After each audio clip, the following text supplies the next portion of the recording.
Bonjour, merci de me rejoindre pour cette vidéo qui est consacrée aux parfums et aux arômes que vous pouvez utiliser dans le cadre de la réalisation de vos crêpes.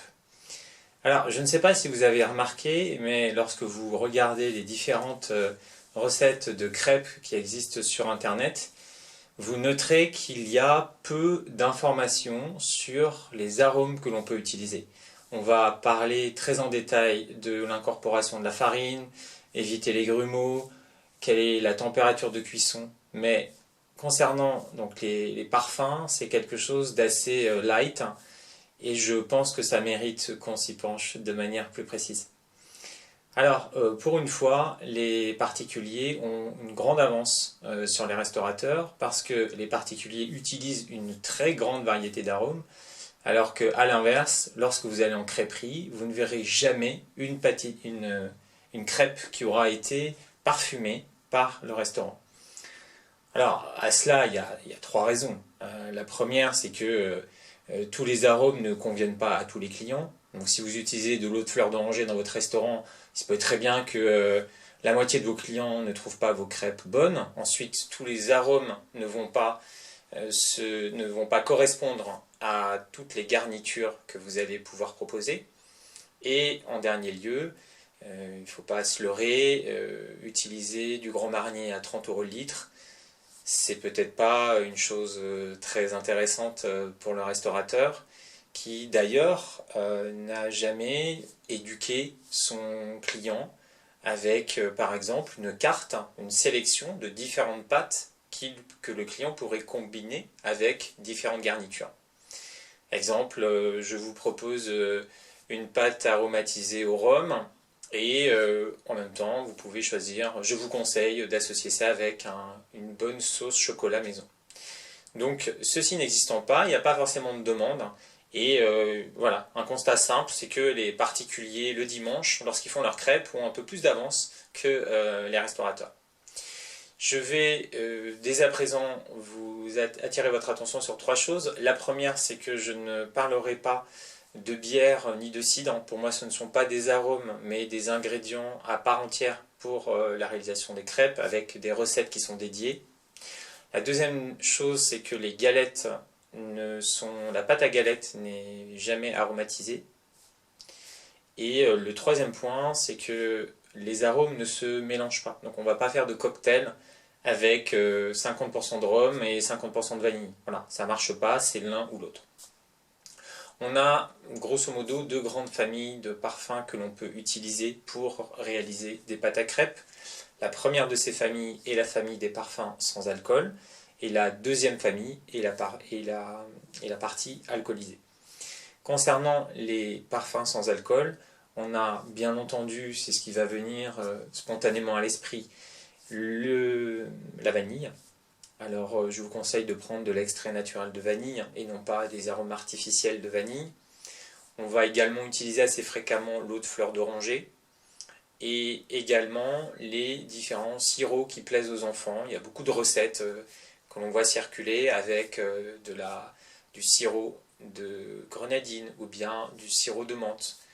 Et également les recettes à base de jus de fruits comme le jus d'orange par exemple, qui plaisent beaucoup et qui donnent des résultats qui sont très intéressants. Pour ce qui est des arômes alcoolisés, on a bien entendu le rhum, je vous en parle un petit peu plus tard parce que c'est celui que j'utilise, mais on a donc également le Grand Marnier, le Calvados, on a le cognac, on peut utiliser de l'amaretto, je vous conseille, c'est très très bon. L'amaretto, c'est un alcool, une liqueur italienne qui est réalisée à partir d'amandes amères. Les amandes amères, ce sont les noyaux de pêche et d'abricots qui sont distillés. Voilà, on a principalement les différents parfums que l'on utilise. Je rajouterai également le pastis, il y a un certain nombre de recettes avec du pastis qui est utilisé pour donner du goût à la pâte à crêpes. Concernant le rhum, donc là c'est un choix qui est personnel. Je vous conseille vraiment d'aromatiser vos pâtes. C'est ce qui va leur donner une identité, leur donner un goût unique qu'on ne va pas forcément retrouver donc chez d'autres. Et le rhum ombré, qui est donc un rhum tout à fait classique, va vous permettre de donner un petit supplément de goût à vos crêpes. Je l'utilise dans une quantité de 7 centilitres. 7 centilitres pour réaliser 3,8 litres de pâte, ce qui me permet de faire 34 crêpes. Donc vous ferez la règle de 3 de votre côté en fonction du nombre de crêpes que vous pouvez proposer. Le rhum ombré, c'est du rhum qui est à 12 € le litre. Évidemment, inutile d'utiliser pour de la cuisine du rhum beaucoup plus coûteux, du rhum de 3 ans d'âge ou du rhum de 10 ans d'âge. Ce serait un petit peu dommage d'utiliser donc un tel rhum. Le rhum ombré va très bien. Vous le retrouvez sous différentes marques. L'une des plus connues, c'est Negrita, mais voilà, il y en a d'autres. Bon.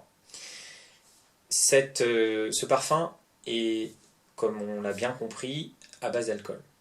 Et vous avez un certain nombre de personnes qui ne vont pas pouvoir consommer d'alcool. Je pense aux enfants, je pense aux personnes qui, pour des raisons médicales, ne peuvent pas consommer d'alcool, ou pour des raisons religieuses. Alors, le débat ne doit pas être trop long sur reste-t-il de l'alcool après avoir utilisé du rhum comme parfum dans la pâte à crêpes. Pourquoi? Dans mon cas, j'utilise 7 centilitres pour 3,8 litres de pâte. Donc autant vous dire que l'alcool a été très largement dilué. Et par ailleurs, la cuisson à 200 degrés pendant 2 minutes va faire s'évaporer toute trace d'alcool. Si vous êtes néanmoins inquiet par rapport au fait qu'il reste de l'alcool, même si ce n'est pas le cas, mais imaginons que vous soyez encore inquiet par rapport à ça, vous avez la possibilité de remplacer le rhum par du sirop aromatisé au rhum avec des arômes naturels. Il y a une maison française qui est très connue qui s'appelle Monin qui en propose.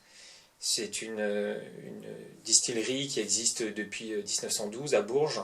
Ils font donc un sirop qui est très réputé pour les cocktails, pour tout le monde de la nuit. Et vous pouvez acheter ça sur leur site ou ailleurs dans les supermarchés. Donc c'est un sirop dans une bouteille de 750 ml qui est vraiment adapté pour avoir le goût du rhum en étant pour le coup absolument certain de ne pas avoir une seule trace d'alcool. Voilà, c'était ce que je pouvais vous dire aujourd'hui sur les différents parfums et arômes que l'on peut utiliser pour faire des crêpes. N'hésitez pas à laisser en commentaire en bas de la vidéo des suggestions ou des questions. Je me ferai un plaisir d'y répondre très rapidement. D'ici là, merci beaucoup de m'avoir rejoint. À très bientôt, bye bye et bonne crêpe.